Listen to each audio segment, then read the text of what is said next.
Congratulations, Blue Jays fans. The Blue Jays won an award. Team Gold Glove. Doesn't really help us win.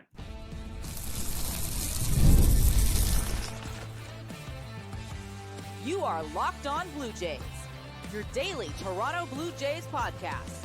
Part of the Locked On Podcast Network, your team every day.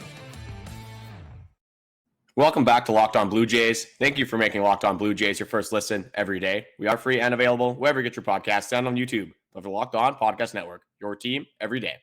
Today's episode is brought to you by Game Time. Download the Game Time app, create an account, and use code LOCKEDONMLB for $20 off your first purchase. As always, I'm Braden Wasco. He's Carter First. You can find us on Twitter, Braden5Wasco. Carter First, too, as well on Instagram and TikTok at Locked On Blue Jays as well. If you're new here on YouTube or you're listening from anywhere else, any other platform, whatever, make sure you come over to the YouTube. You drop a subscription.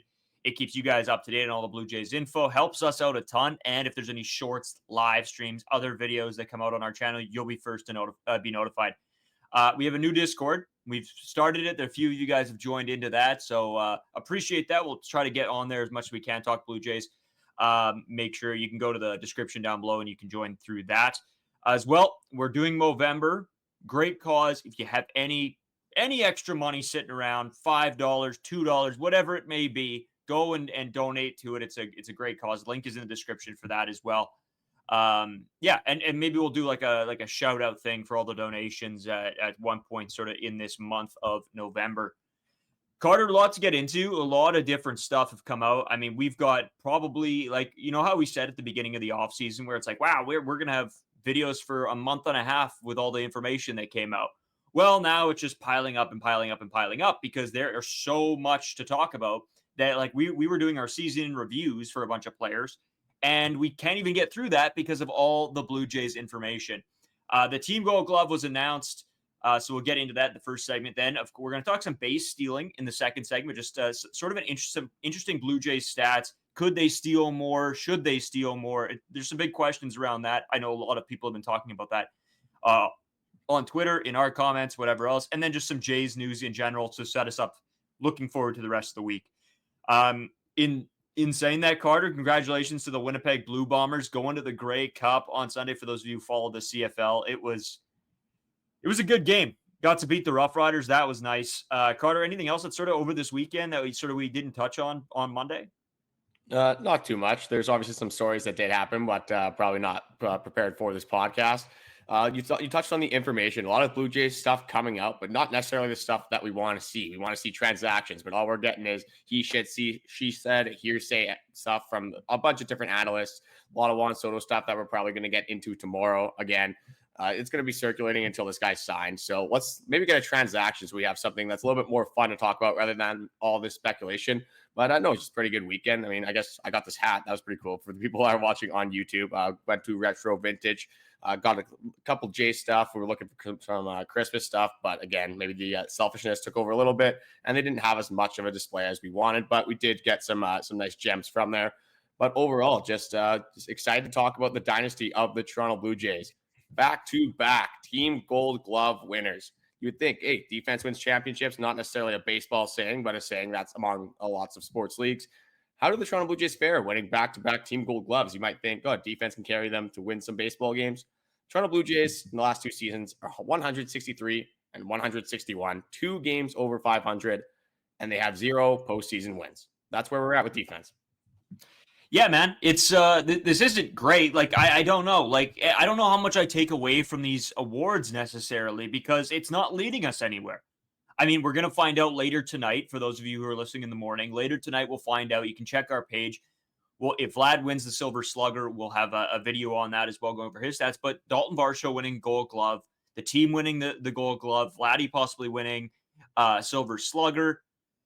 I don't know. I don't know how much I can really care about these team awards or any awards in general. When the team's not winning, I just tend to not care. And it's been just multiple seasons of nothing from the Blue Jays, either in the playoffs or not even getting in.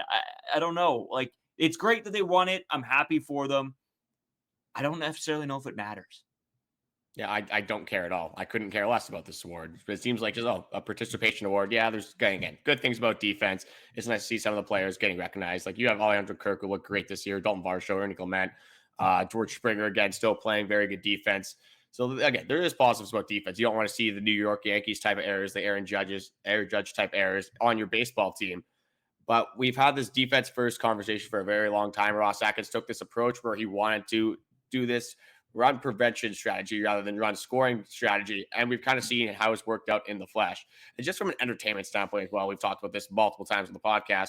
Would you rather watch a game that's 3-1 and the Toronto Blue Jays win, if they even win the baseball game? That's not really how it was working out in 2024. Or would you rather watch, even if they lose, an 8-5, a 10-6, an 8-7 baseball game where runs are actually being scored and maybe the Toronto Blue Jays are actually hitting the long ball like they were in 2021? Absolutely, I'd rather see the offensive team. It's way more fun to sit down and watch moonballs get blasted over the wall. This is where we're at now. And it sucks because I think that when Ross Atkins came out with the statement a couple years ago saying we want a defensive team because the offensive team didn't win, they absolutely went too crazy to that side. And now we're looking to try to bolster the bats in a situation where if we look back 2-3 years ago, Carter, this team would have been an offensive powerhouse.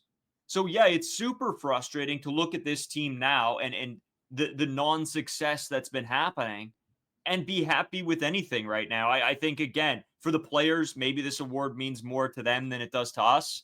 But at the end of the day, I just don't believe it. I don't think they care about winning a team gold glove when they haven't won a playoff game. And when they're not even making the playoffs, I think that all the personal awards or the team awards go completely out the window if you get some postseason success, not only for the players, for the fans as well. Who cares if you're winning all these awards, even if they won every single defensive award, every single even super slugger, like sportsmanship award, you name it, whatever. If they're not going to have any postseason success, why does it all matter? What's the point of watching a baseball team? What's the goal at the start of a season? It's to win the World Series, to win some postseason games, to make the playoffs, to go on a deep run. The Toronto Blue Jays just simply have not done that. So this is where I'm kind of at with defense. This might be a little bit of a hot take, but honestly, like I'll go over some positives. Obviously, it helps the pitchers out. It's not as much stress on them. You have some gold glovers around your infield, your outfield. They can steal some runs, but overall, this is where I'm at. If Toronto Blue Jays have a defense that's just not in the bottom 20% of the league, so that would be 24th worst or better all the way up to number one, I don't really care. Like if they can have the number one rated defense or an average defense, I think we got to rely more so on the pitchers.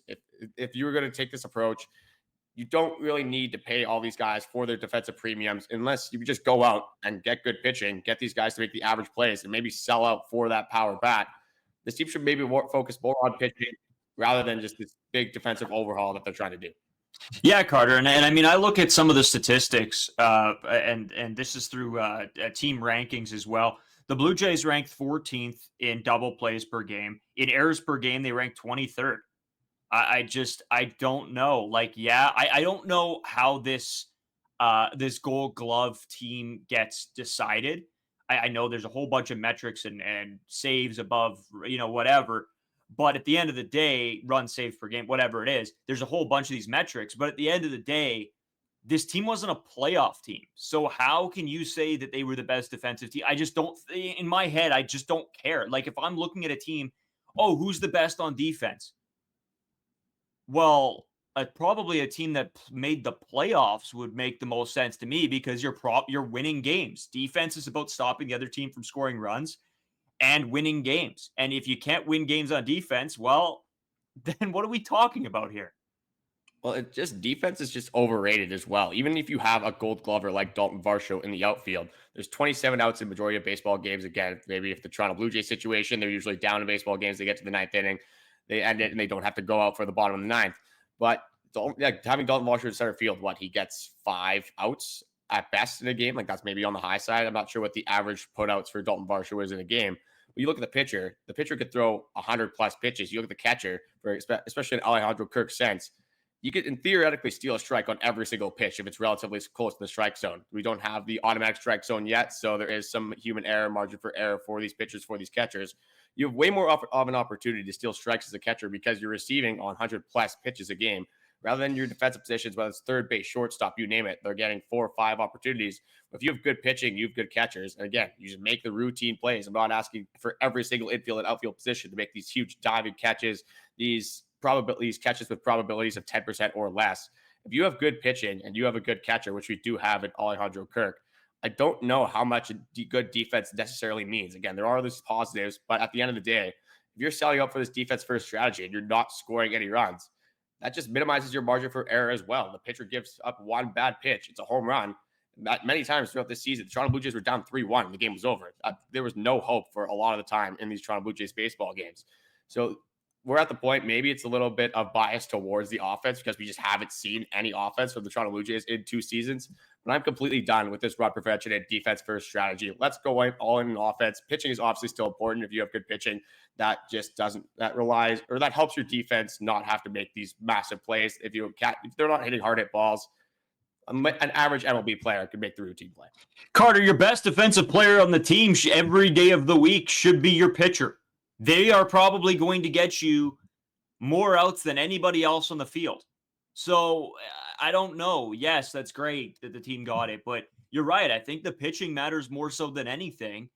And at the end of the day, I think if I look back here in 10 years, I'm going to look back on this season or these last 2 seasons, and I will probably think I would much rather have a team that loses 10-9, 10-8 than to watch another 2 years of this. So, yeah, I think, at the time when this team was all offense, we were probably saying this team needs better defense. It's got to happen. It's got to happen, blah, blah, blah.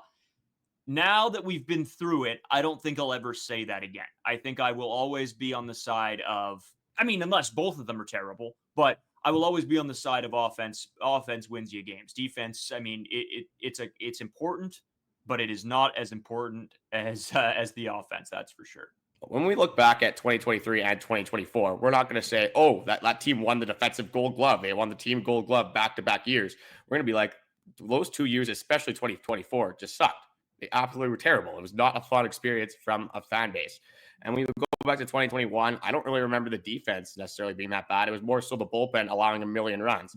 It doesn't matter if you have good defense when they're just giving up the long ball time and time again. You can't, unless we have a guy that can jump 30 feet in the air, like a little bit of super sluggers, buddy toss up in the air, it doesn't really matter. So we're just at the point where defense is completely overrated.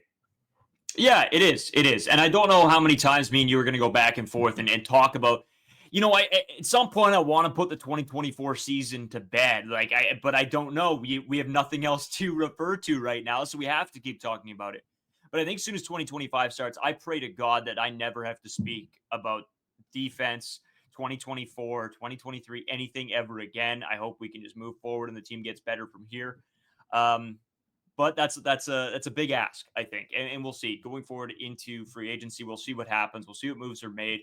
Because maybe we'll have to come back to this conversation if it is all offense, no defense, and that's what burns us. But in saying that, Carter, I think let's get into some base stealing because it is a topic that me and you have sort of thrown around to each other a little bit just over the past, probably 3 months that we were going to talk about it and just sort of never got around to it. Today is a perfect day to talk about why or if the Blue Jays should steal more bases. Today's episode brought to you by Game Time. They have the new feature called Game Time Picks. It makes it even easier to save more on sports, concerts, comedy, theater, etc. All in pricing. They also have toggling. This feature shows you the total upfront with no surprise fees at the checkout. All in pricing. That's where it is. I cannot stand having to go to the checkout and there's an extra $20, $30 on top of what I thought I was going to spend. It's the most frustrating thing. So Game Time does that so well. They have their seat views where you get a panoramic view from your seat in the app before you buy your tickets. It's a big part of it. I like to know where I'm sitting. I like to know what the view is going to be. I get excited to go to games, so it's nice definitely to see where you're sitting.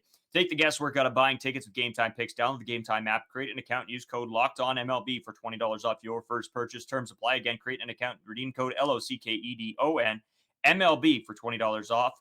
Download Game Time today. What time is it? Game time.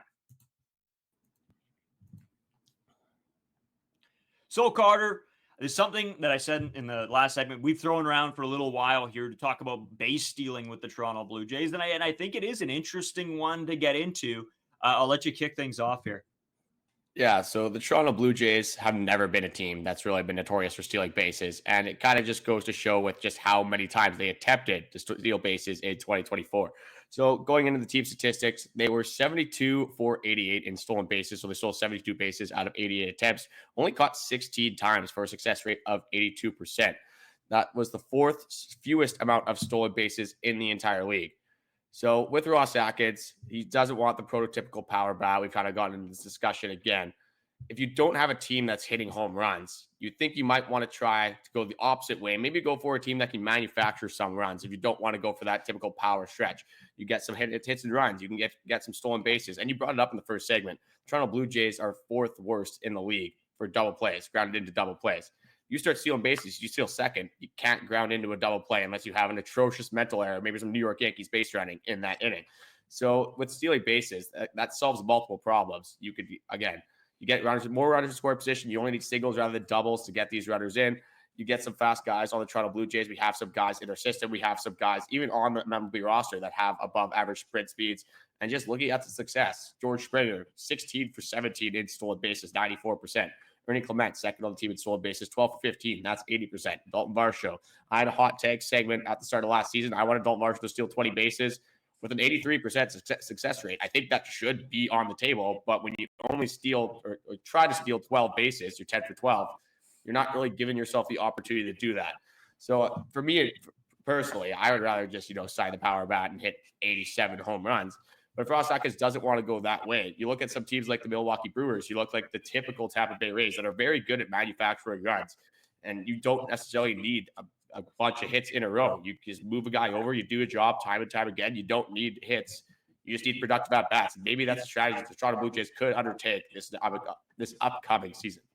Yeah, I totally agree. I think it's two different styles of play. It's a little bit the small ball, right? When you're not the team that's going to go out there and have 5 guys hit 20 home runs, you need to manufacture runs a different way. And I think that's exactly part of it. It is the hit and runs. It's the bunts. It's the stolen bases. It's all these extra pieces that are in baseball that teams should be utilizing. If you don't have guys like Aaron Judge, Juan Soto, Stanton, like back to back in your lineups, you need to find different ways to make to earn runs. And it is frustrating because I remember us sitting in Toronto watching the games and be like, dang, looks like they could have stolen a bag there. Like there was you may have caught a guy sleeping or something, but there's no look to that with the Toronto Blue Jays. They're not even paying attention to stolen bases, which is a big concerning aspect to this team. And don't get me wrong, if they go out and sign power bats and they sign big bats and they just hit the long ball, and then I don't want them losing outs on the base paths. But if we're seeing that like the offense we've seen in the past 2 seasons, I think that is absolutely what they should do. Have to steal bases, lay down bunts, do the hit and runs. All these different ways to manufacture runs, Carter, is going to be so big for this Toronto Blue Jays team moving forward if they continue down the same road that they have been the last 2 seasons. Well, and this is the team that's tied for the least amount of stolen base attempts per game with the Minnesota Twins at 0.54. They have the 9th best success rate in stolen bases in baseball. So just with those stats, why would you not do it more? The success rate is there. When you're running, it is working. Why not try to do it? You have, again, George Springer, Ernie Clement. If you want to look at the prospects, Jonathan Clase, 38 stolen bases in the minor leagues. Does he crack the roster? Again, it's debatable, but if you have this guy off the bench, could be a big factor in some of the later aspects in the game. Honestly, Barger guy, another guy that's sneaky fast. Honestly, again, I'm not going to say I want Vladimir Guerrero Jr. to steal 20 bases, but this is another guy, a little bit of sneaky speed. If you can catch the defense sleeping, he had a fairly good success rate as well on the base paths. Bo Bichette's another guy, again, not necessarily wanting to do it every single time, but you can catch defenses sleeping at a lot of times throughout the game. And looking at, for example, the New York Yankees, Jose Trevino and Austin Wells were not very good at throwing runners out. I think one of the games against the Boston Red Sox, they stole like 7 bases because they just realized Jose Trevino cannot throw literally anybody out at second. And they just got time and time again, free runners in scoring position. And we talked about how bad this offense was in 2023 and 2024. If you're not going to go out and sign those big name power bats, you're not going to spend 25, 30 million on a big name player. Maybe it is time to just try to change the offensive style. And why haven't they tried to do that, at least throughout the year? You clearly see something isn't working. You got to change something up. And if it's not going to be the power bat necessarily, you might have to try a different aspect of this game. Carter, I always say, I think stolen bases 100% should be A signal, a sign. You want to have some control over when that situation happens. But I think it's also very important to put in the guys' heads that if you see an opportunity, take the opportunity.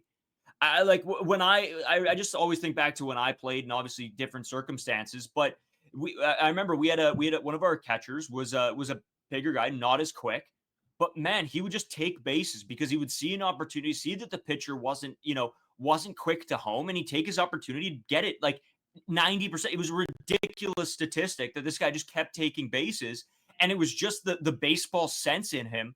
And the coaches were like, well, if he's going to do it, let him go. Like, let him try it whenever he wants because he's working. And so I think a little bit of the ownership should be on the players. Like, hey, play some heads up baseball. If you see that opportunity, go for it. But we're not really seeing that. We're seeing it very station to station. And I just don't think that that's a viable solution if this team wants to continually score runs. Well, you don't need a D. Gordon. You don't need a Ricky Henderson. You don't need a Billy Hamilton to start stealing bases. Yes, it's nice to have a good sprint speed, but there's so much more into base running than just how fast you can run. There's reading a defense. There's reading a pitcher, getting a good jump. There's catching the defense sleeping. There's a lot of smart base runners on this Toronto Blue Jays baseball team. I can go into it again. Dalton Varsho, very good at running the bases. George Springer, very good at running the bases. And this team, a lot of the time, did go first to third. They would try to steal that extra base, but they wouldn't try to just steal traditionally from first to second. And again, the double plays, there's so much more that is brought into this. That stolen bases just helps you in so many different facets. So just to get the runners moving, it gets in the pitcher's head as well. They're thinking about that runner on first base, trying to steal second every single pitch. To get any sort of attention off the hitter in these bigger situations is going to help the Toronto Blue Jays offense and help the entire team in general. Yeah, man, I don't understand it. And this is probably why we kept coming back to this conversation is I think we were getting more and more frustrated sort of looking back over the last 2 years and realizing, hey, there's opportunities missed here. And we talked about Alejandro Kirk and him, doubling, getting into double plays and hitting into double plays. Well, maybe if you had somebody, taken second on the first pitch of the at-bat and just taken off, maybe that doesn't happen. Maybe there aren't as many double plays that happen. And I hate to single out Alejandro Kirk, but that was one guy that we just noticed specifically was doing it more often than it seemed like anybody else. And this is just one of those things that you can get around that if you take that extra bag. I don't know, man. It's a great sort of thought, thought that popped into our heads. So let us know what you guys think down below as well. Do you think that the Blue Jays need to take more bases? Do they have to steal more? Let us know because we're always interested. Carter, anything else on base stealing before we just sort of pop into some Jays news here? In theory, this is a good idea, but I'm just going to drop one more stat and then we're going to get into the third segment. So Ross Atkins in one of his press conferences said that home runs is not how you win games in the postseason. ESPN did a graphic. I was doing some research just on the home run ball because I'm a big advocate for this. Obviously, if you've been listening to the podcast, the graphic said that teams win 85% of their postseason games when you out home run your opponent. So again, when you get to the postseason, there's pitchers that are very good. We talked about how important home runs are. 85% success rate rather than 15 when you out home run your opponents. It's right in front of the faces. We keep going back to that because it's so blatantly obvious. Is anybody shocked about this? I don't know. This is regular baseball stuff. You hit more home runs, you win baseball games. I don't think it's rocket science here. We don't need Billy Beane coming out with the statistics. That is just blatant baseball. Since day one of baseball, that's how it's always been. I don't think it's that crazy. Hilarious stat, though. And unfortunately for the Toronto Blue Jays, even if you do start stealing more bases, you still have to get a hit in a big situation to drive that guy in. Yep. So there's a bigger picture at this. The stolen bases would be nice, but does it fix the Toronto Blue Jays offense? Probably not. So there's a lot that goes into play. There's a lot of information that we have that has come out that we haven't gotten into. So we're going to take a short break and get into that right after this. Today's episode brought to you by FanDuel. Get ready to tackle NFL action with FanDuel, America's #1 sports book, because right now new customers can bet $5, get $150 in bonus bets if you win. I'm telling you, the bonus bets are killer. I have been taking full advantage of all the deals and everything that come out on FanDuel when they do. You guys should keep up with that. I mean, you throw $5 in, sometimes you get $150 in bonus bets. You might as well take advantage of that. The FanDuel Sportsbook app gives you everything you need to place live bets on the NFL all in one place. I've been hammering the NFL bets all season long. I've been doing pretty good. And I did actually decent this past weekend. I killed it the weekend before. It's pretty up and down, but so far this season, I'm still in the positive, so we'll take that. So when you get a hunch in the middle of the game, you can check out the latest stats, view live play-by-play, and so much more on the same page where you place your bets. Just visit FanDuel.com to join today. You'll get started with $150 in bonus bets if you win your first $5 bet. That's FanDuel.com. Never waste a hunch and make every moment more with FanDuel, an official sportsbook partner of the NFL. Some Jays news to get into here. I know, Carter, I had quite a, just a couple talking points that I wanted to go over today, just because, as I'm doom scrolling Twitter and TikTok and sort of everything in between, there's always stuff that sort of pops out. So let's start here. This just a quick throw in here. Shout out Dalton Varsho. Might as well keep the guy winning awards. Dalton Varsho is the nominee for League-Wide Heart and Hustle Award. So make sure if you guys want to go check out the Heart and Hustle Award, go make sure you click on that.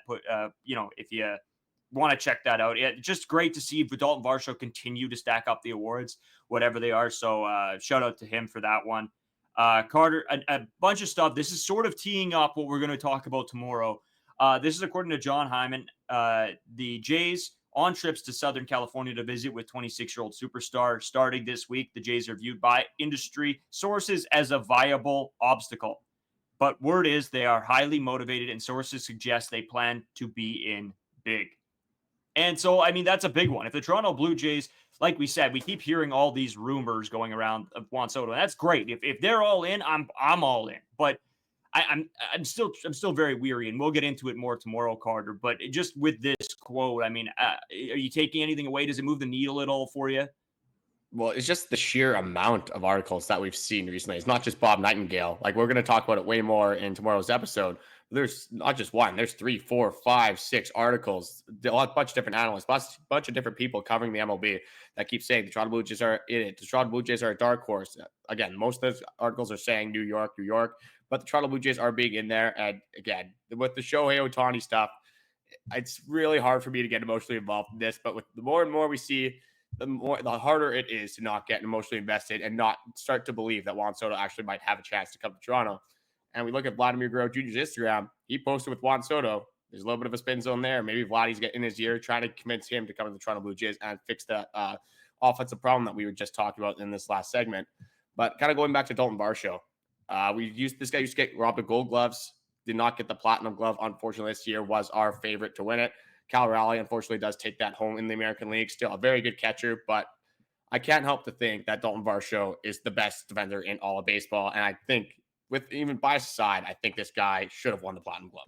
Yeah, man, I agree. It was sort of ridiculous, but again, at the end, I don't know. I don't put too much stock into it because all these votes can go one way or the other. Even when you look at the statistics, sometimes it's, hey, I like Cal Raleigh and I want to put my vote there. You never know, right? It's not based on anything in particular, especially when guys are going up other guys in different positions. It's tough to make those decisions. In saying that, Carter, with some of the awards coming up, here's the awards calendar for the next few days. Later today, if you're listening in the morning, November 12th, Silver Slugger Awards come out, so we'll get to find out who won Silver Sluggers. November 14th, All MLB Team, the Hank Aaron Awards, Outstanding DH, Relievers of the Year, Comeback Player of the Year, all that on November 14th. November 18th, Rookie of the Year comes out. November 19th will be Manager of the Year. November 20th will be Cy Young. And to cap it all off, November 21st will be the MVP. So, yeah, stay tuned for all that. We'll have it all covered here. If it's, hopefully there's a couple Blue Jays in there, but I think we're maybe going to see one. Well, and even if they do win these awards, we kind of already said it. It's not going to make me feel any better about how the 2024 season went. I don't care about the award winners. I want transactions, and I want transactions that are going to help the future of this team, whether it's a Gleyber Torres, whether it's somebody that we've talked about on this podcast, or whether it's somebody that maybe is a dark horse that we haven't even thought of whatsoever. The Blue Jays need help. That's open. That is not really up for debate. They need a ton of help, a ton of free agency signings. So, again, we want to start early, but I think when we go back to last year, the Toronto Blue Jays didn't really do anything for the month of November, and I think that's why they spread out these awards, because unfortunately November is sort of the dead zone for transactions. A lot of these guys don't end up signing until December. Even we saw some instances with Blake Snell, other guys like this that aren't even signing necessarily in spring training. So we're going to have to play the waiting game, unfortunately. The patience is already running out because we haven't had meaningful Toronto Blue Jays baseball since, July? That's pretty much where we're at. So just getting anything that gives us some positive notions to play more competitive baseball in 2025 is going to get me more excited about this team. Yeah, I totally agree. We'll have to wait and see. I'm praying to God something comes out in the next week or so, but that might be asking for a lot. We'll see. Anyways, guys, we appreciate you stopping by, making us your first listen every day, as always. And again, if you haven't already, go check out Locked On MLB with host Paul Sullivan. Great show over there. He's more of the big picture MLB guy, so make sure you do check that one out as your second listen. And saying that, long week ahead of us, a lot of stuff to come out. We'll get into all of that coming up in the next few days. See you guys.